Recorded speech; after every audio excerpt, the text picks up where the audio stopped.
రాజ్యములకు శిరస్సు వంటి జనం. అంటే ఇశ్రాయేలు ఏ రాజ్యంలో ఉన్నా, అది బబులోను రాజ్యమా, మాదీయ రాజ్యమా, పారసీక రాజ్యమా, ఏ రాజ్యములో ఉన్న ఇశ్రాయేలీలను ఆ కాలంలో శిరస్సుగా దేవుడు నిలవబెట్టాడు. నువ్వు ఏ గ్రామంలో బ్రతుకుతున్నావో నాకు తెలియదు, ఏ పట్టణంలో బ్రతుకుతున్నావో నాకు తెలియదు, ఏ దేశంలో బ్రతుకుతూ ఈ వాక్యం వింటున్నావో నాకు తెలియదు.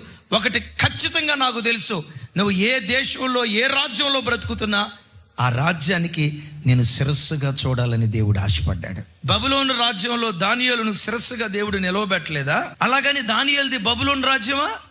కాదే, ఇశ్రాయేలీయుడు. దేశం కాని దేశంలో ఉన్నాడు. నువ్వు ఎక్కడ బ్రతుకుతున్నావో దాని గురించి నాకు సంబంధం లేదు. ఏ స్థలంలో ఏ కంపెనీలో ఉద్యోగం చేస్తున్నావో దాని గురించి మాట్లాడను. కానీ నువ్వు పనిచేసే స్థలంలో నిన్ను శిరస్సుగా దేవుడు నియమించాడు. You are appointed. దేవుడు శిరస్సుగా ఎవరిని నియమిస్తాడు?